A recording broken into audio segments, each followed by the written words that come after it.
Imagine waking up tomorrow, right, to find that the entire global budget for fighting drug cartels was just suddenly handed over to private mercenary armies. Yeah, just completely reallocated overnight. Exactly. I mean, all the money usually spent on international police cooperation or financial tracking, treaties, all of it. And instead of police officers building a legal case, you have, you know, private contractors driving tanks through neighborhoods to patrol for smugglers. Which is a terrifying visual. It sounds like a dystopian movie plot. Yeah. But structurally speaking, something very close to that massive overnight shift actually happened to the global security apparatus in 2001. So welcome to the deep dive. Today, we are unpacking the exact mechanisms of how the events of September 11 completely rewired international law, global alliances, and the economy of warfare. It really is a profound structural shift. I mean, we live in a reality dictated by policies that were just rapidly drafted during a period of intense crisis. Right. Policies that essentially discarded decades of established international legal procedures, in favor of a completely different paradigm. And we're going to start by challenging a very common assumption today. I think when you look back at that era, it feels like the massive global war on terror was just the natural mechanical reaction to 9/11. Like a falling domino. Exactly, like it had to happen that way. But today, we're dismantling that deterministic view. We're going to explore how specific, deliberate, political, and economic choices reshaped the world, how they sidestepped the United Nations, and fueled a private military industry that now employs millions. Because there was a menu of options on the table in 2001. The path that was chosen was not the only one available, Right. but it had these compounding, irreversible consequences for how nations interact with one another today. Okay, let's unpack this, because to really grasp the magnitude of the shift, we have to journey back to the fall of the Berlin Wall in 1989. We have to look at what the world was actually trying to build before the towers fell. Yeah, you can't understand the shock to the system unless you know what the system was actually designed to do. Right, so take us back to the 90s. So, after the Cold War ended, the international community was coalescing around a United Nations-led consensus model. The bipolar world, the U.S. versus the Soviet Union, was gone. Right, the wall comes down. Exactly. So the new optimistic goal of the 1990s was multilateral cooperation. And the defining global security threat they were uniting against wasn't ideological terrorism. Okay, what was it? It was transnational organized crime. So basically, the global boogeyman was a mobster. Right, yeah. Throughout the 1990s, culminating around the year 2000, criminal networks were just generating mind-boggling wealth. I mean, the estimates from that period suggest the proceeds from organized crime accounted for roughly 2% of global GDP. 2%, that's insane. It is. They were deeply penetrating legitimate sectors: construction, tourism, entertainment. Wow. And in places where the state was already weak, this immense wealth allowed cartels to completely infiltrate the government, creating what we now call narco-states. Right, so the UN's response to that was basically to try and build a massive global neighborhood watch, right? Focused on drug cartels and syndicates. Yes, they adopted the Convention Against Transnational Organized Crime in 2000. Right. Relying on treaties and police work rather than militaries, it was all about tracking dirty money, extraditing crime bosses, international police work. Exactly. But if the entire global apparatus was heavily geared towards civilian police cooperation, how did it physically pivot so violently to military intervention overnight? Well, if we connect this to the bigger picture, the UN had a massive structural vulnerability. They were excellent at tracking drug money because, well, money is objective. Right, follow the money. But they were completely paralyzed when it came to defining terrorism. The UN operates by consensus, and for decades, they just could not agree on a single, universal legal definition of a terrorist. Let me guess, because during the decolonization era, a lot of newly formed nations wanted to protect the right of national liberation movements to use armed struggle against their colonizers. One nation's terrorist is another nation's freedom fighter. That is the exact friction point. Because of that political divide, creating a universal, binding legal framework against terrorism was incredibly rigid and slow. I can imagine. The UN could only pass highly specific, narrow treaties, like banning hostage-taking or the hijacking of airplanes, but there was no overarching law that criminalized terrorism as a general concept. So when 9/11 happened, that slow-moving, procedurally heavy framework was deemed entirely insufficient by the United States. Completely insufficient. They felt they couldn't wait for a consensus that might never come. Now, that slow-moving bureaucracy explains the motivation to act outside the UN, but it doesn't mean a full-scale war was the only mechanical option. The shift to a global war on terror was a very specific, deliberate policy choice by the Bush administration. Right. I mean, they actually had the option to treat the 9/11 attacks as a massive, unprecedented criminal matter. That is a crucial distinction. They could have relied on international police mechanisms, financial strangulation, and intelligence sharing to hunt down the perpetrators. Treat it like a giant mob bust. Yeah, they could have kept the entire response within the realm of criminal justice. Wait, I have to push back on that. How could international police realistically arrest Osama bin Laden in Taliban-controlled Afghanistan? That sounds legally ideal on paper, but practically impossible in reality. I get that. I mean, you can't just send Interpol to serve a warrant in a hostile fundamentalist state. No, it wouldn't have been a simple police raid, you're right. Right. A criminal justice approach would have meant long-term geopolitical isolation of the Taliban. Okay. It would have meant freezing every asset connected to al-Qaeda globally and using targeted covert operations or international tribunals to bring specific individuals to justice over years. So it's a slow burn. Right. It's slow and methodical. Instead, the administration opted for immediate unilateral military intervention. And the psychological consequence of that choice is fascinating. Here's where it gets really interesting. Because by declaring a war, the U.S. fundamentally changed the status of the attackers. Yes. They elevated them from the status of criminals to military enemies. I mean, you don't fight a crime syndicate with a standing army. Right, you fight a rival military force. Exactly. Ironically, this framing granted the terrorists a sort of political legitimacy. It transformed them from isolated extremists hiding in basements into holy warriors fighting a superpower on a global battlefield. Wow, yeah. That framing became one of their greatest recruitment tools. It absolutely did. It's the difference between being treated as a bank robber versus being treated as a rival general. And that choice required an entirely new set of tools, not just abroad, but domestically too. Yeah, the domestic shift was drastic. The internal legal shift in the U.S. was like an immune system going into such extreme overdrive that it starts attacking the body itself, like burning down your own house to get rid of a hornet's nest. That's a good way to put it.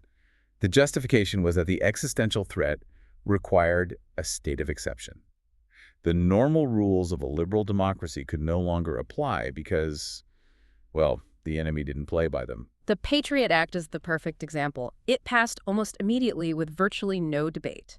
And rather than just listing that it eroded constitutional rights, let's look at how it actually worked mechanically. Its specific provisions are wild. Yeah, it introduced something called sneak and peek warrants.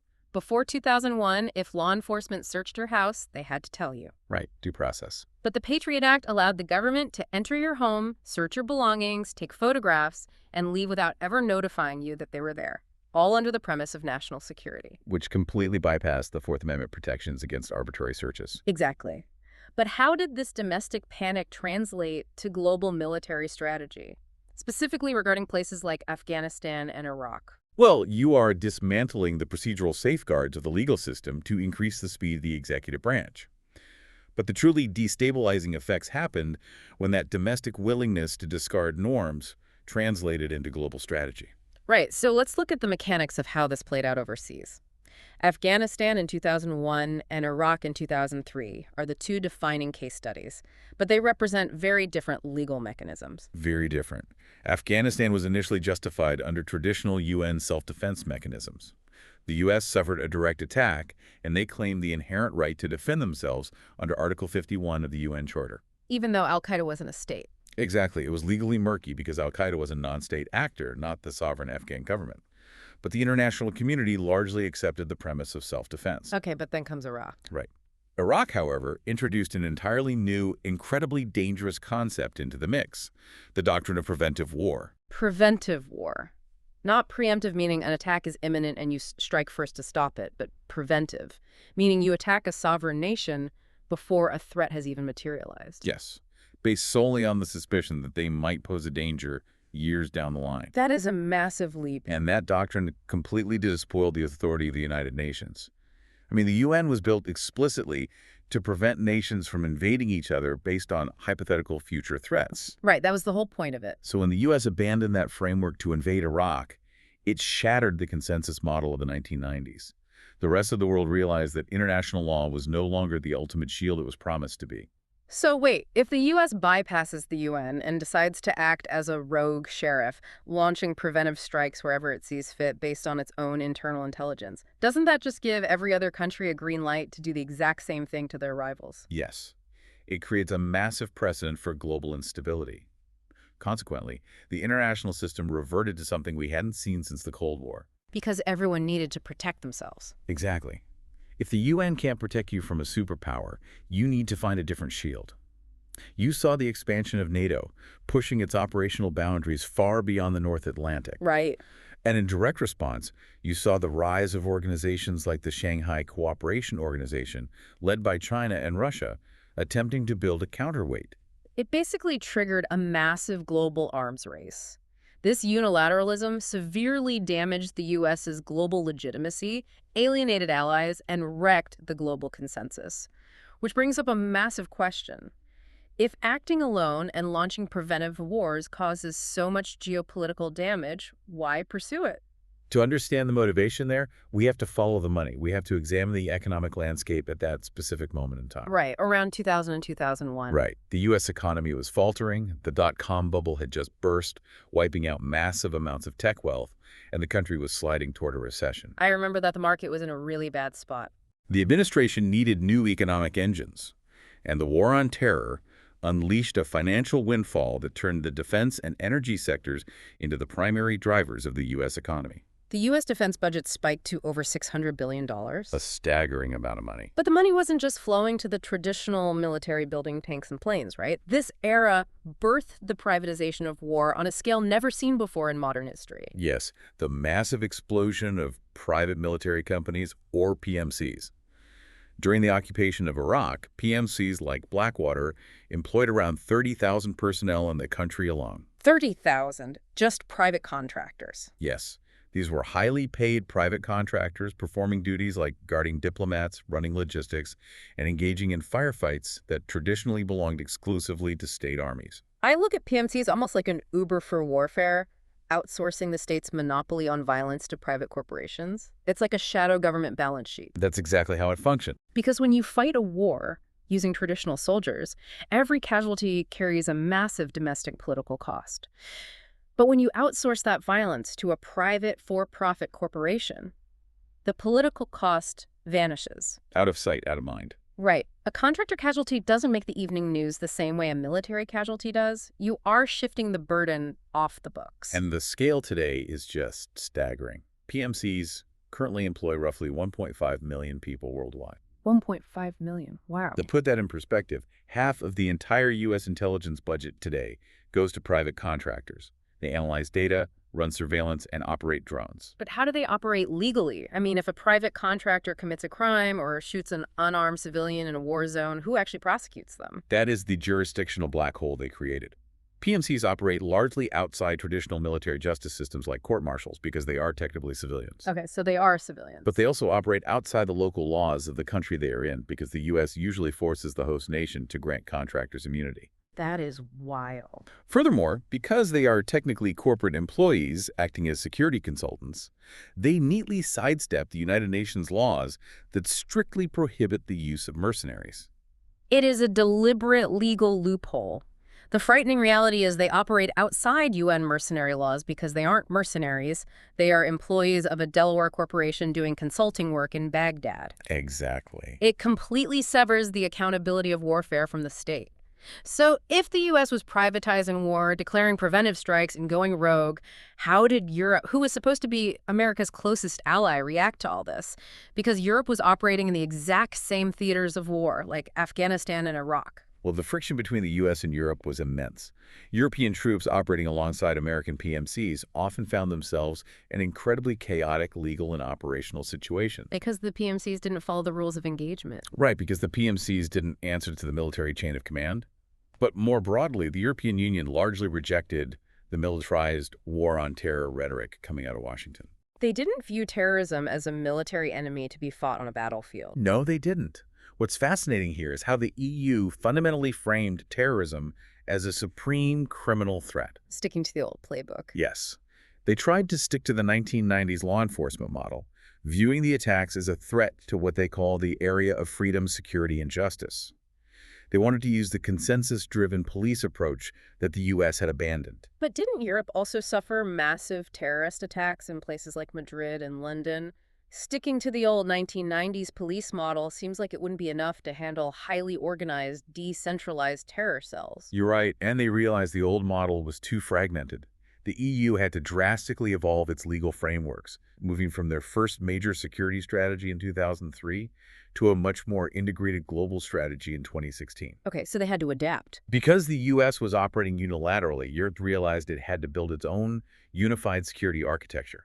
They created the Counterterrorism Coordinator, expanded Europol and Eurojust, and unified the legal definition of terrorism across member states. But centralizing laws across multiple sovereign European nations is incredibly complex. I mean, what does that actually look like mechanically? How do you get intelligence agencies from France, Germany, and Spain to actually share their secrets with each other? What's fascinating here is how they bypassed their own bureaucracy to do it. Formally, they expanded the powers of EU institutions. But informally, they relied on mechanisms like the Club de Berna. The Club de Berna, what is that? It is an intelligence sharing forum created outside the formal structures of the European Union.